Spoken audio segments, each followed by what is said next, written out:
Hey folks, today's show is brought to you by Fanly, the best sports app to keep track of all your teams in one place. Get highlights, news alerts, and tweets that make you a smarter fan. Get Fanly for free for Apple and Android, and you'll be amazed that you put up with other sports apps all these years. Fanly just has a wider range of better info, plus its design is so much cleaner and better. That's Fanly. Get Fanly for free and get smarter. Let's get to the show.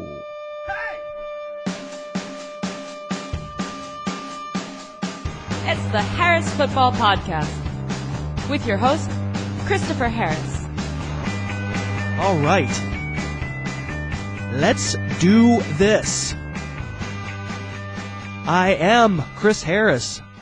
This is the Harris Football Podcast. Thank you for listening. I see you there on the treadmill, stuck in traffic, bored at your desk, sneaking a listen in the lecture hall. Really, though, you should be listening to the professor. He or she probably actually has some smart stuff to say. Education is good. All right, well, so this is a show today that will be dedicated to Week 2 rankings. You can find my ranks at harrisfootball.com. But you should probably know that there are sometimes some pretty big changes from Week 1 to Week 2, because if you've listened to this show the past couple days, you heard me give a lot of thoughts about the game film I watched. If you didn't listen to Monday or Tuesday's shows, there's no shame here, but I do recommend you go back and do that, because we never learn so much as when we finally stop the speculating and actually see games that count. It's like that scholar, Mr. Gruden, says. That's why you don't pay attention to the preseason, Mike. That's right. Do not pay attention to preseason statistics. It means absolutely nothing. So, in some ranks, you'll maybe think I'm being stubborn and sticking to an opinion that seemed to get blown away in Week 1, but I think in some cases you'd be like, man, he really changed his opinion. Well, fantasy football, just like life, is case by case. I think it was Saul Bellow who wrote that in his 1953 novel, The Adventures of Augie March. Do I have that wrong? Today's kickoff. On today's show, I'll talk about ranks, and I'll do it by addressing some of your questions. I asked you on Twitter and Facebook what part of the ranks you're most interested in, which actually probably does translate to which rankings are you most appalled at. And I've gathered the most asked about players, the most appalled about players, and we'll discuss my current thinking on them. I got a couple of tweets and emails from the mailbag. We'll have a song for your enjoyment. And then Brandon Funston of Yahoo will come aboard, and we'll talk more ranks, thinking about players maybe he's a little higher on than I am, and players I might be a little higher on than he is. DraftKings is aboard again today as a sponsor, keeping the show free to you, and we thank them for that. Week 1 made a couple millionaires, and that's going to happen every single week on DraftKings. Someone's going to win $1 million picking fantasy football. I think the best part about DraftKings, though, is, for example, I didn't draft Chris Ivory on any of my commissioner-style teams this season. I like him, just didn't work out. But I felt pretty good about his matchup Week 1 against Cleveland, so with DraftKings, I could make him a centerpiece of my entry, and that worked out really well. As you know, we're talking daily fantasy sports each week on the little podcast that could, doling out advice and strategy talk, and I think it would be fun if you played along.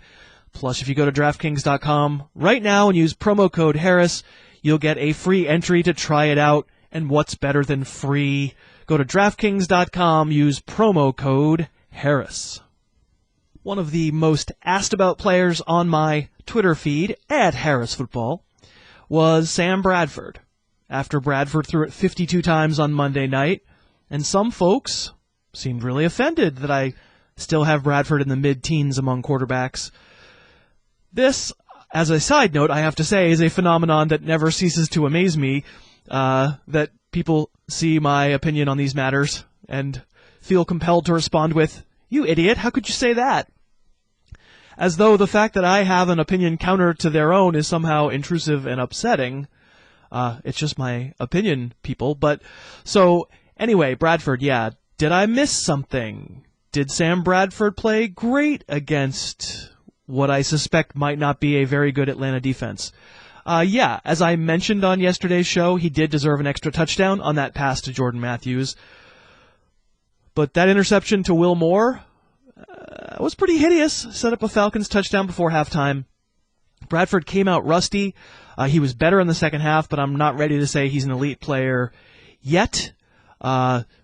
Those that are, well, I'm not saying you're definitively wrong, but I'm saying you have a different methodology than I do, which is fine. To that point, on Twitter, Jer Shaw asks, Brady over Bradford, explain please. And Christopher Wolf says, not worried for Brady at Bills? So I do have Brady over Bradford, and I don't think either one of those was a bad question, not at all. This is going to be a philosophical thing with me. It's a thing philosophically that you're not mandated to share, but it's the way I look at it. Tom Brady is awesome at football. Sam Bradford, I'm fairly sure is not awesome at football. My guess is he's never winning a Super Bowl. My guess he's not going to Canton. And so, there are teams out there, fantasy-wise, who have Brady and Bradford both on them. And my philosophy is Brady can go off at any point because he's an all-time great, and he's got Rob Gronkowski, and he's better at football than Bradford is. So if I don't start Brady and he goes off, I don't like myself very much. But I get it. There are people who prefer to, put less weight on the players themselves, or, have that be less of a factor, right? And worry more about the opposing defenses. And I grant you, if I had my choice, I'd rather my fantasy quarterback be going against the Cowboys than the Bills. And yes, tweeter Christopher, I have a bit of worry about the Bills matchup, which is why Brady, who's my number 3 quarterback overall right now, is number 7 on my list for week 2. But no, I am not the sort who can sit Brady for Bradford, especially not when Brady just did what he did in the red zone last week. As you heard off the top, we're also sponsored by Fanly, a sports app you've heard me talk about on the show. It's super cool how many of you have tweeted to me saying that you heard me talking about Fanly, which I actually do regularly use myself multiple times a day. You downloaded it and tried it out, and you're enjoying using it. And I know that Fanly appreciates it too. Each time you tweet to me and use their handle @Fanly, those guys and gals tweet back and are really appreciative. So keep doing it, and tell your friends and league mates about Fanly. It's a startup app that's shaking up the big media companies by becoming a bigger deal in that space, providing tons of information about your favorite teams without cluttering up your life, makes you a smarter fan, and saves you time.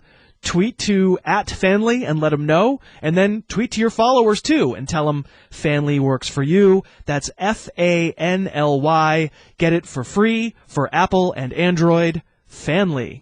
It's time for Rankings Talk. So let's get to a bunch more ranks questions, which I think will address some of the major pressure points a lot of listeners will be thinking about for week 2. Ryan Richards asks on Twitter, why the low ranking of Moncrief? Do you think he'll be a decent replacement for T.Y. Hilton owners? And Mark Mannion tweets, you have Andrew Luck at number 2, but his receiver's very low. What gives? Well, personally, I think it's a mistake to say we all know exactly what a team's response will be to an injury this early in the season.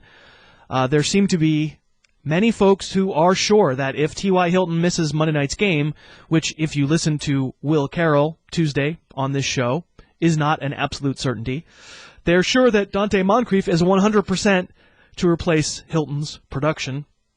I'm not sure I'm 100% in agreement. On 38 of Andrew Luck's 53 dropbacks in week 1, the Colts had 3 or more receivers on the field. If there's no Hilton, that probably means Andre Johnson, Dante Moncrief, and Philip Dorsett out there a bunch altogether. I like Moncrief. I think he's maybe a better version of Andre Johnson right now, but couldn't you make the argument that Dorsett, with his speed, is actually a closer analog for Hilton's skills? My point is, I ranked Luck highly because I'm pretty sure he's going to be throwing it. I didn't take the cheese quite yet on Moncrief because I'm less than positive that he'll be the only one who catches it. Texans Norge tweets, Woodhead as RB32 in PPR leagues? Chargers like to use him in the red zone, and he's guaranteed a reception floor. Woodhead was often asked about, maybe somebody who you're looking at my ranks and wondering about. I can tell you what my thought process is here. I guess I'll debate the idea that anybody is guaranteed anything after 1 week, especially because I still think at some point this season we're going to see the balance of work in that Chargers backfield tip in favor of Melvin Gordon, who I think is ultra-talented, and who didn't show up huge in the box score, but did have a crazy touchdown run called back in week 1 because his elbow touched the ground. But the larger point is, Woodhead had 62 total yards in week 1 on 16 touches. If he didn't score 2 short touchdowns, we would not have a lot of Danny Woodhead outcry. Nice little player, and yeah, for 1 week he was the goal line guy, but with the Lions, we think Joik Bell is the goal line guy. But because the Lions didn't have any goal line rush attempts, we don't get the outcry that Bell should be higher the way we do for Woodhead. None of which is to say that you're wrong, Texans Norge and other folks who are asking about Woodhead, and you should feel free to start him. I don't think that would be dumb, not at all. My opinion is I'm not quite there yet on his usage or ability, especially not with Gordon there, although it should be noted I do have Woodhead over Gordon in PPR, just I have them very close to one another. John Dahlgren asks, I see you like Devontae Adams this week. I have a hard time playing him over John Brown. Okay, I think the Packers receiving situation is interesting to talk about. We'll take these separately. There's kind of 2 questions here, one about the Packers receiving situation, one about Arizona's. So Devontae Adams, I have him 18th among wideouts, while I have James Jones 19th among wideouts. And I'll talk about Jones later in the show with Brandon Funston. Yes, it was disappointing to have Jones snatch away the touchdowns, and especially to have him do it so spectacularly. You know, if you're just looking at the box score, I don't think you have a sense of what Jones looked like making the catches that he made. It sort of makes you think that, man, Aaron Rodgers is going to trust this guy. And I think he will. But Adams is on the field all the time, too. The Packers defaulted to a 3-wide formation throughout week 1, which is what they usually do. And as an athlete, Adams is better than Jones. I think there's really big upside in Adams still on a weekly basis. But the Seahawks, I saw several people telling me that, they thought it was pretty shaky to like the Packers receivers because Richard Sherman will be on player X, except for usually in these tweets, player X is usually a different person, depending on what argument they want to make. Sherman did move around some in week 1 and didn't only stick to his traditional defensive left side. But I think the Seahawks would prefer to have him stay over there. That's certainly where he's played against the Packers in the recent past. I mentioned this in yesterday's show. Seattle's defense was a little bit of a mess against St. Louis. Made a lot of big hits and some big plays, but consistently made mistakes throughout the game in coverage, letting receivers run around free. I think this doesn't feel like the kind of death blow of a matchup for Green Bay's passing game that we might have thought, over the past couple years. As for the Cardinals receivers, both John Brown and Larry Fitzgerald, quite a bit higher for me this week compared to last. Michael Floyd had 1 catch real early in the game on Sunday. He could become more of a factor as he gets healthier, maybe, gets more in shape or integrates himself more into the game plan, gets his hand healthier, and that does scare me a little. But, I like Fitzgerald and I like Brown. I literally have Brown 2 spots behind Adams in standard leagues. So, that's to say, if you're making that decision, it's close enough. And if your gut is saying, I don't want Adams, I want Brown, it's fine. Trust your gut. I got no problem with that. Joseph Berto says that he doesn't think Adrian Peterson can be ranked in the top 10 until he puts up a top 10 game. I would swap him with Hyde for week 2. Wow, this is how the worm turns so quickly. I go from being the voice in the wilderness on Carlos Hyde.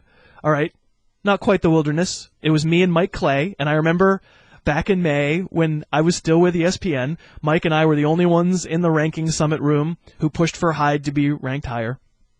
So I go from that to now being the voice of reason on Carlos Hyde after one game.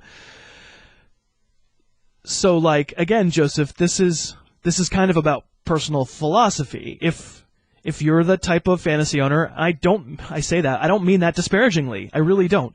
If you're the type of fantasy owner who likes to react to the last thing you've seen, then of course, why wouldn't you put Hyde over Peterson? And to be honest, Brandon Funston is going to be on in a few minutes, and he has Hyde over Peterson, although he has Hyde 3 and Peterson 5, so he's not failing to put Peterson in his top 10. But Joseph says, hey, Peterson can't be ranked in the top 10 until he puts up a top 10 game, and that's his prerogative. That's one way of looking at this stuff. I do, for my own analysis, tend to dwell on longer track records and the fact that, Peterson didn't look awful or anything on Monday night. He had a lot of traffic to deal with, and I thought he got through some of it pretty well. The results didn't wind up being great, but he sort of still looked like himself. And the offense was discombobulated. They still have to figure out some stuff. I have faith in this player, though. This is the same guy that, a week ago I was kind of crazy and dumb for not ranking number 1 overall.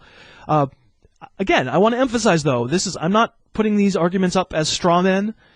I'm not saying I'm always right. I think you should trust your gut. It's totally fine. I have respect for people who think about this stuff differently. No question about it. Now, a few questions that conform to one theme. We have Jalopy, who tweets, why Benny Cunningham over Chris Johnson? Isn't Mason likely back this week? And Cliff Clinton asks, does your ranking reflect the fact that you don't think Trey Mason will play this week? So yeah, I did not rank Mason yet. Waiting to hear, when I'm doing this on Tuesday night, that's the day off in the NFL, so those guys, they don't know whether Mason's going to play yet. Certainly, if Mason is available, and we know this for sure in advance of Sunday's game, Cunningham's going to go down and Mason will show up on the list. Ryan Young asks, where would you rank Delaney Walker? You left him off of your tight end list, maybe because of his injury, but what if he plays? Again, yeah, it's sounding like Walker's hand might be okay to play. He had a cast on it after the game, but it sounds like he might be all right to play if we get that established. Yeah, Walker will be on the fringes of the top 10 in the neighborhood of, I don't know, in the neighborhood of like, he's good to use, but I don't know what I'm getting out of him in any given week. Manny Oliveria asks, C.J. Anderson ranked 14th. Was it because of injury, because of the short week? A combination of both. So C.J. Anderson has that toe injury that we talked about yesterday, again, with Will Carroll. So download that show if you want some more detail on Anderson. I would say, maybe partly it's a worry that what if one step and the toe suddenly feels really bad and he can't keep going. I guess that's baked in a little bit. That Denver offense has something to prove, so I've paid Manning quite a bit lower than I normally would, although I'm assuming not as low in my ranks as some folks would want to see him, because a lot of folks think he's officially done. There are questions on that offense, and so I think Anderson's probably a starter still in almost all leagues. Even if you're ranking him 14, can't believe you're going to have a lot of guys on your team ranked above 14 on your roster. But there's some risk there. Sean Mercer asks, does Mike Evans's low-ish rank reflect his uncertain injury status or skepticism of Jameis's ability to be a competent quarterback? Well, I certainly have that, Sean. I certainly have some skepticism. It's not always going to be as bad as it was in week 1, but that really wasn't good. It's not a terrible matchup at all going to play New Orleans. Saw Carson Palmer really tear up that Saints defense. Don't think the Saints defense is very good. I struggled with an Evans rank, and again, we're not positive that he's playing. I felt like he was awfully close this past week, and that's why, as opposed to some of those earlier guys I mentioned, I did wind up trying to rank Evans. But, boy, that's a tough thing to do, to figure out what to do with him. If you're risk-averse, I know Cousin Josh always says this, if you're risk-averse like he is, there's more risk there. And so I have Evans lower than I normally would have him, but still within the parameters of potential as a starter. But if you don't want to play that game, I totally get it. Justin asks, not trusting Sankey?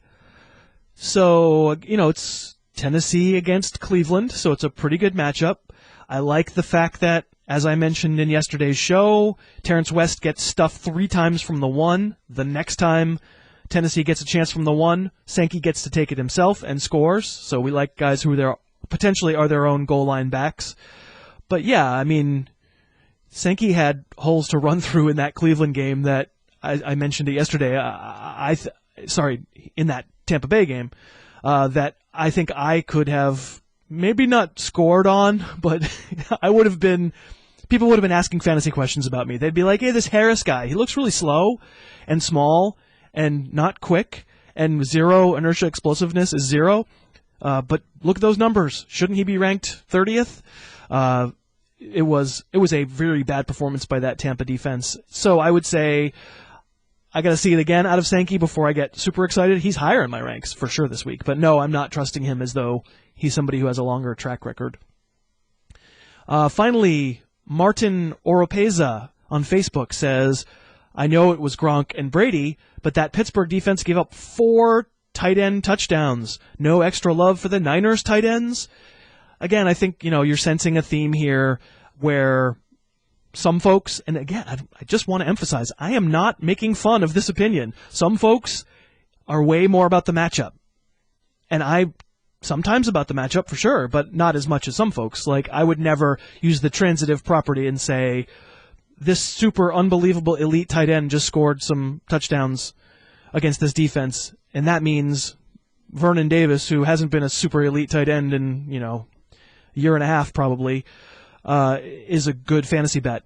Could it happen? It absolutely could. I think that Steeler defense looked absolutely terrible, and I think they're going to be a big story. They're going to get taken advantage of a lot. We're going to view that defense as a positive matchup across the board as the season goes along. But no, I don't think, if I'm just talking about some average run-of-the-mill tight end group, the way the 49ers seem to have, I don't think I can give them an extra boost, but I don't think it's wrong to have that opinion. It's just not the opinion that I have. Time for the mailbag. Very quickly, some positive response on my Tales of Autocorrection, where Latavius Murray autocorrected as Laxatives Murray. Cody Stott sent an email, hey Harris at harrisfootball.com. My autocorrect, says Cody, changes Doug Martin to Dookie. I think there might be some truth in advertising there. Ian Dobbins tweeted at Harris Football in reference to autocorrect giving us Laxatives Murray. A few iOS updates ago, iPhone used to regularly autocorrect Kanye to manure. Manure, I think that was George Costanza's favorite word. I mean, it's a good word. You got ma, and that's good. And who doesn't like something that's newer? Ma, newer. And then, of course, we had the new Twitter account at Laxatives Murray, who tweeted, I get confused with Latavius Murray all the time, but I'm actually the fullback helping him squirt through the creases.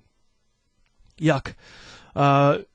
You should note that we have new tweeps that you could follow at Zombie Alfred Blue, at Laxatives Murray, and at Snide Hyde, which is an account that is going to presumably torture cousin Josh over Carlos Hyde's Week 1 performance. Just in the past couple days, we've had those few accounts spring up. You can check all of the novelty accounts out if you go to harrisfootball.com/tweeps.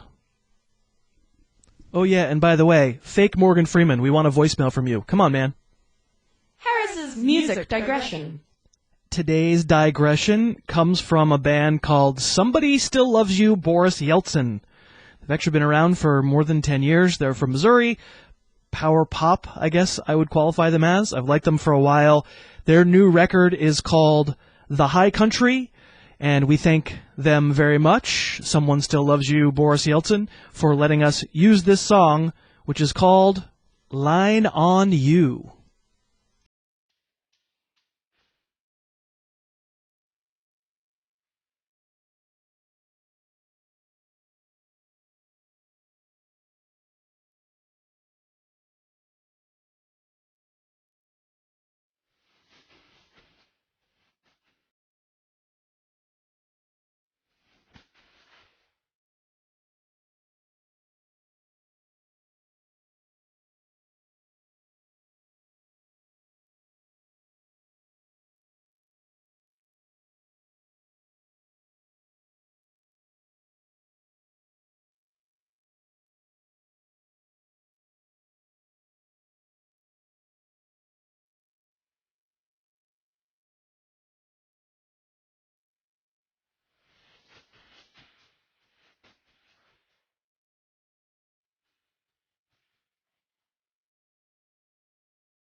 Today's guest. And today's guest is Brandon Funston from Yahoo. Brandon, thanks for coming back. I guess I didn't scare you too bad that first time. Not too bad. Yeah, we'll see. We'll see how it goes. It could just be could be something that slowly evolves that way. As my cruelty begins to work its way into your ever sunny optimism. So Brandon's aboard because he and I both undergo the rigorous task of making weekly rankings, and this is our weekly ranks show. So Brandon, I've spent the first 20 minutes or whatever of the show addressing some user concerns about my ranks, but in comparing yours and mine, we found, first of all, major... You find your users disagree with you? I know, it's unbelievable. It's right? shocking. Yeah, it's shocking. Absolutely shocking. But one, we share a brain a little bit on some ranks. Like, I would say, like, I look at a lot of, for the show and stuff, I look at people's ranks and compare them to mine, and I couldn't find a ton of points of contention. Did I get some Yahoo I'm happy to share a brain with you. If I have to share a brain with somebody, you'd be right at the top of the list. So I'm okay with that.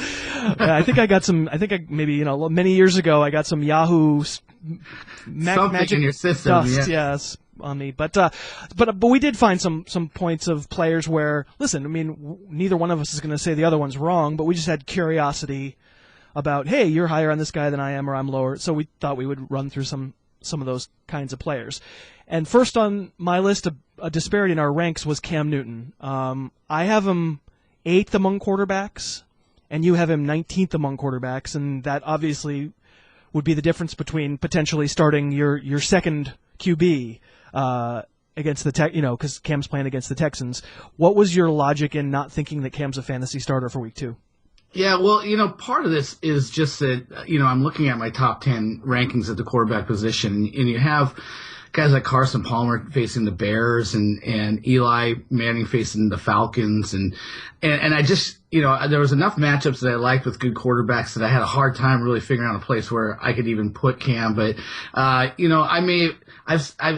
currently have Cam at 18th. I've since moved him up one spot since you last checked my rankings. Mm-hmm. But, I just don't, the first game with trying to figure out who he's going to throw to, with Kelvin Benjamin being gone and he couldn't get it to Greg Olsen. And I just don't know who you're hanging your hat on in that receiving core. And certainly Alex Smith. I mean, I guess, the Panthers could follow the Chiefs game plan, which was a whole lot of the tight end and Jamal Charles out of the backfield. And I guess, we could see Greg Olsen step it up big here. Maybe they get Jonathan Stewart or somebody else there in the backfield involved in the passing game. But I just think that receiving core is so mediocre. And you got guys like J.J. Watt and Jadeveon Clowney coming at him. And I think if it's gonna be successful, it has to be just exactly the way the Chiefs did it, which is a lot of the tight end and the running back. But I just don't see a whole lot of upside with that receiving core. But the upside is running. I just was super pleased with 14 rush attempts. Man, I watched that tape. I know, but what did he get? He had like 30-some yards. It was weird. It'll come. It was weird. Yeah. It'll come. What I'm heartened by is that the game plan was the second snap was a read option where he kept it. On that same first drive, a read option where Jonathan Stewart had a big gain. Yeah, you're right. He didn't wind up having a bunch of big gains, but we know those big gains are there for him as a runner. I would love to see. It's going to be great to see how he does on the read option with J.J. Watt on the left side. This will be this is going to be a fun game to watch. I mean, that matchup there, to see if he can have any success doing that and getting around that side. I mean, it's going to be a great test for him. Absolutely. Right. Note to self. Yeah, exactly. Don't run the read option towards J.J. Watt. Even running away from him can be a problem. But if you run it toward him, unless you have 3 guys on him, it's going to be a problem. But yes, of course, I agree with you. Receiving wise, that was fairly a disaster. So many drops. I talked about it in my tape review of that game on Tuesday. Too many drops, and they need someone. When Ted Ginn is getting red zone looks and they're ricocheting off his hands, not good. So I'm with you. As a pure passer, he doesn't belong that high. But what I said was, if I see him run like he did in the past, I'm going to have him as a fantasy starter again. Let's talk Lions backfield. I had the fantasy footballers on Monday, and we sort of have a running gag about Amir Abdullah and Joique Bell, and some of us liked Bell before the season started. Some of us liked Abdullah before the season started.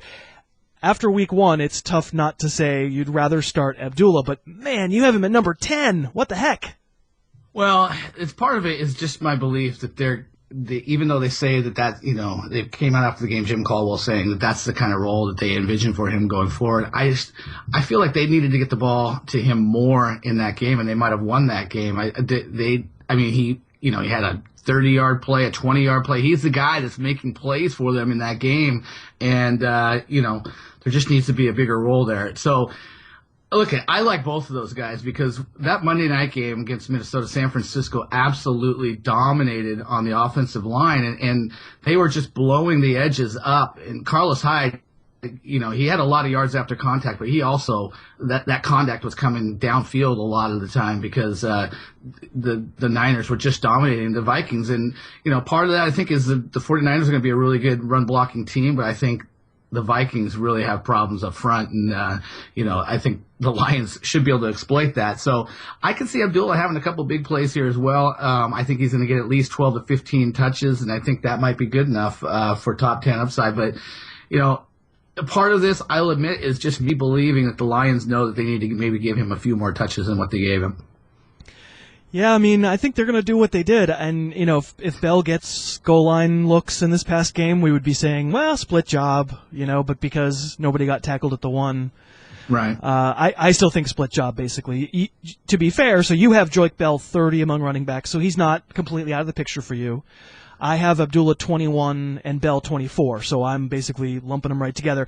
I don't know what was up with the Vikings defense with the run game, because that should be a strength of theirs. I know Sharif Floyd got hurt later in that game, but that's a good defensive line. It's strange. I was shocked. I was shocked at how dominated they were. And really, I'm I'm all in on Carlos Hyde now. We knew that he was a yards after contact guy, but in a limited basis last year. But that 3 tight end set and the way that those guys are pulling, those guards are pulling, and the tight ends coming down on the ends. They were a well-oiled machine, and they got a guy who looks like a beast in the backfield. So, I'm like I said, I'm all in on Carlos Hyde right now. Yeah, it was easy to be all in on him now. Yeah, absolutely. I was all in on this summer, buddy. I was early on, and I'll admit you talked yourself out of him. Basically. No, I think somebody else talked me. There was a narrative. There was a narrative going around right. that this was going to be a team that because their defense was going to be so much worse that they were going to play more fast paced on offense and throw the ball more out of necessity. Crutch argument. And I kicked myself for I think I still ranked him respectably, but from where I had him initially, I definitely let the narrative creep into my head a little bit and started buying into a little bit. And I should know better than that. Well, it's the Cousin Josh narrative. My cousin who's on the show every Friday, he claimed Carlos Hyde would be out of the NFL by the end of the year, so he's hiding. He's hiding this week. Here's something that we agree on in our PPR ranks, because Yahoo does a great job of both having standard and PPR, and my site has them as well. In our PPR ranks, we both have Danny Woodhead outside our top 25 running backs. But, man, talk about things that my Twitter following was not happy with. They were not happy with that rank. How did you make your decision there? And let's be clear, I agree with your decision. Yeah, first of all, Danny Woodhead had 2 touchdowns on, I like Danny Woodhead. I just see a guy who's got a clear platoon role there, and it's interesting. He's playing Cincinnati, and they gave up 2 receiving touchdowns to Marcel Reese. So you could certainly make the leap that here's a guy like Marcel Reese that can come out of the backfield and hurt you, and Phillip Rivers that was garbage time. I don't know if you can draw a lot of conclusions. No, yeah, exactly. Yeah. But I'm seeing a guy who averaged 3.5 yards a carry, who the bulk of what he did came off of touchdowns. And, I like to base my rankings upon, workload and production with those touches. And, the touchdowns thing is a little bit random. With a guy like Woodhead, they do like to use him in the red zone. So I think he's a decent touchdown bet most weeks. But, you go on the road, you play Cincinnati, I don't think he's going to be able to run the ball well. I think that whatever he does is going to have to come out of the backfield. And I don't think ranking a guy, I actually have him 22, I think. I have him ranked as an RB2. I don't think that's a bad spot for a guy like Danny Woodhead. He's not a bell cow, So that was kind of my reasoning a little bit. I mean, I haven't had the benefit. I know you sit down and watch the game film on Mondays, and I usually have to do it later in the week, so to really, break down things. But, that's where I'm at right now. Maybe if I watch the game film, I'll think a little bit differently. But you won't. That's yeah. You're going to feel the same. You're going to feel like I feel. I agree with you. Yeah. Yeah, I think you're going to feel the same. I think it's a platoon. I think that's the answer, that it's a platoon, and assuming that we really know everything about an offense after 1 week, especially when there's a rookie running back involved in the platoon, is, I don't feel that confident, but we could be a little low on him. Steve Smith. Last week was not good. I admire that you're sticking with your Steve Smith boosterism for week 2. Much easier matchup against Oakland. Last I saw, you had him 12th among wide receivers. I'm sticking to my guns too, because he was outside my top 25. I think I have him number 27 last week and number 27 this week, because that's the kind of guy I am. I just don't even think about my ranks. I just paste them, copy and paste them from week to week.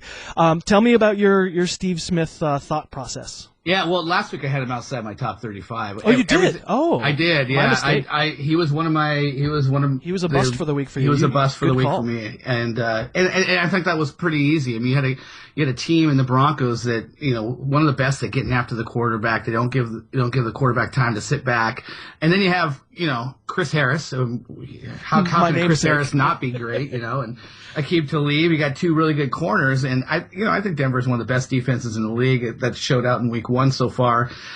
You got Oakland this week, and they're pulling guys off the street to try to play safety this week. You got Keenan Lambert, Taylor Mays. They got guys injured left and right. You got guys at corners injured, DJ Hayden, which might be a good thing. But they're just in such shambles right now, and I can see those safeties making a mistake, and Steve Smith, making them pay. I just really think they're going to try to pick on that. And while last week wasn't a good setup, I think this week's a great setup for him. Yeah, no Charles Woodson, almost certainly. Nate Allen out for the season with a ACL, of course. Not having Nate Allen also may be addition by subtraction. Yeah. Yeah, I mean, where I am on Steve Smith is, boy, I want them to have another receiver there, because it felt to me like it wasn't just one-on-one with Steve Smith. It was a constant safety help. It was constant, like, okay, this guy can't beat us. And so do you like anybody? No. On the passing side for Baltimore? You think even with all the holes in that Oakland secondary that they're not going to be able to do anything through the air? I feel like Smith is a number 3 fantasy receiver. I'm okay using him, but I just feel like it isn't hard to they're not a hard enough team to play against yet as a passing game. I think they will be with Rashad Perryman, but I think even a depleted secondary, where I think it's going to show up, Justin Forsett for me, and we both agree on this. That's where the safety problem is really going to show up, because go ahead, bring those guys up in the box. I don't know if they can tackle. And so I think Baltimore has a much better running game this week, but yeah, we'll see. I mean, Smith is always one big play away from making your week, and that's a nice thing about him. Des Bryant, you may have heard. This is a late-breaking news, out for probably 2 months. We had Will Carroll on the show on Tuesday, and he's like, listen, Jerry Jones can say 4 weeks all he wants, but this is a Jones fracture. This costs guys seasons sometimes, so the idea that it's going to be 4 weeks is wrong. So Terrence Williams, you're seeming to think that he's you're not claiming he's Dez. You have him 13 or last time I saw. But you are very optimistic on him as a fantasy starter. I'm lower. I have him 28. Tell me about Terrence Williams. Yeah, I mean, this is a Philly defense that, didn't defend the pass very well last year. And in week 1. And then in week 1, I mean, they couldn't stop Julio Jones, and Roddy White was averaging 21 yards a catch, and, Roddy White was averaging 21 yards a catch. And so, I think, some things I was talking about with Terrence Williams, you heard the whole Des Bryant's holdout allowed him to go in there and play all 3 of the, get some time at all 3 of the spots at wide receiver in Dallas, and really kind of work on honing his skills. And, he's in year 3. It's this perfect blend of experience and youth, and, and kind of just that stars align kind of season. And then you get Des Bryant going out. I mean, they're citing, you look at what Dallas has to throw to. I mean, it's going to be Jason Witten, sure, but, you got Cole Beasley and Lucky Whitehead, and you got Bryce Butler that they just signed. It's like, I really think it's one of those things by necessity. I think there's enough there when you watch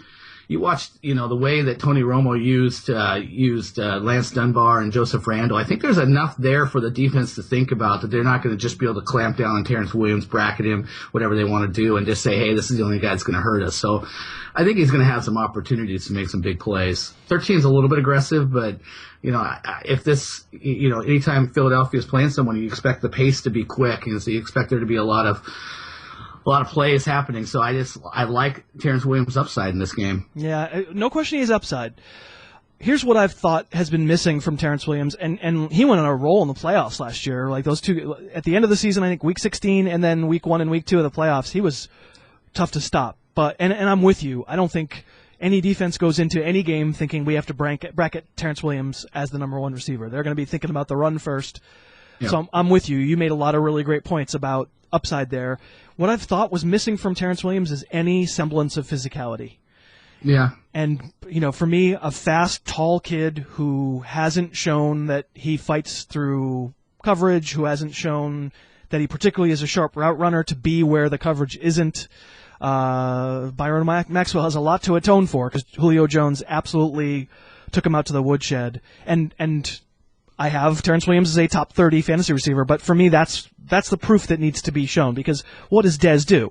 I mean, Dez is a beast because he is a monster. He is incredibly physical. In the red zone, I mean, he's not guardable because he boxes you out and he's so tough. Sure. So that's where I have concerns, where I have questions about T. Will, that's what it is, but I agree. I mean, where I have him, he needs to bust a 50-yard touchdown catch, or something. Yep. He needs to have the big hitter, which he absolutely can do. Which he absolutely has the speed to do. I mean, this is a big kid who's fast, no question. Let's turn it on its ear, because I'll go first. I have James Jones way higher than you. I have him 19th, and you have him 44th. I've talked a little bit about the Seattle defense and not feeling like, that it looked much like the Seattle defense this past week. You're, I'm sure, getting an earful of that in the media there in the Pacific Northwest. And James Jones, isn't a great player, but he made 4 phenomenal. One of them didn't count. He made 4 phenomenal catches in that game, and it made me think, man, Aaron Rodgers is going to trust this guy. Are you significantly higher on Davante Adams than James Jones, and sort of how do you come down on James Jones not feeling like a fantasy starter to you for week 2? Yeah, he made some great red zone catches, and that's where I think, he ended up with 4 catches, 51 yards. I mean, I think yardage wise, you're not going to see much more than that. He's just a guy when it comes to his, where he's at with his skills, but he is really good at the kind of contested red zone plays in the end zone. And so this is basically coming down my ranking of, well, you know what, I think the Seattle defense is going to keep him out of the end zone. It's really, predicting touchdowns is tough. I have Randall Cobb doing very well in this game, and I saw the problems on the Seattle's defensive side. I mean, Teion Bailey got absolutely abused. Earl Thomas seemed a little like maybe that preseason has him a step slow right now. Certainly the linebackers, KJ Wright and Bobby Wagner, they'll want to forget that game as well. I mean, they didn't play well at all, but I see a much better game from them this week. They know the Packers, and this is, there's a lot on the line going into Green Bay. I think they're gonna step up their game on the defensive side. I think James Jones can get 40 or 50 yards, and if he scores a touchdown, then my ranking's wrong. If he doesn't, then I think I'm right on. And how about Davante Adams? Do you have him closer to Cobb than Jones? Yeah, because you look at he's Davante a better athlete. Adams, yeah, but you know what? He's going to be lining up on the Sherman side, and Sherman didn't even actually look super great against the Rams, but he had a decent game. But I see him being the guy that gets stuck on Sherman a lot. I mean, that's where they line him up a lot of the times, is on Sherman's side of the field. So Randall Cobb is the guy they can move around, and I think they'll figure out places to pick on the Seattle defense with Randall Cobb. So I see a lot of upside there for Cobb. I think Cobb can have a great game. Where was the Adams rank for you? Adams, I have 25. Okay. All right, so Adams way over Jones. All right, so let's talk about that Seattle defense as our last little topic here, because I'm interested. The Seahawks and Bills, kind of the consensus 2 best fantasy defenses that probably neither you nor I own because you had to take them too early. But you have the Seahawks 8th against the Packers, so you're hanging in there against an elite offense, elite quarterback. But for the Bills, you have them 18th, so your advice for them would be to find a substitute. I wonder if you can kind of describe the distinction between those two defenses.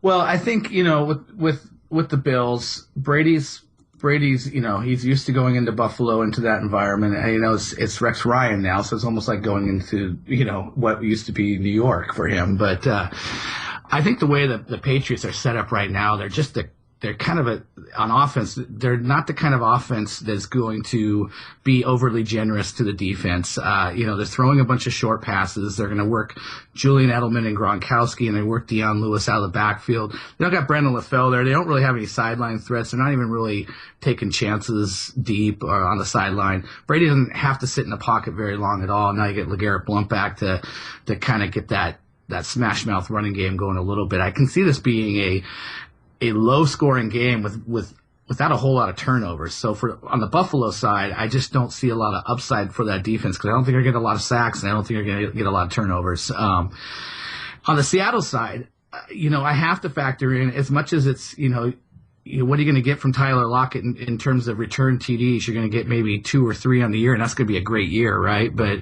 you're talking about a guy that's his 3 or 4 now, if you count the preseason. I think you have to factor in that potential a little bit.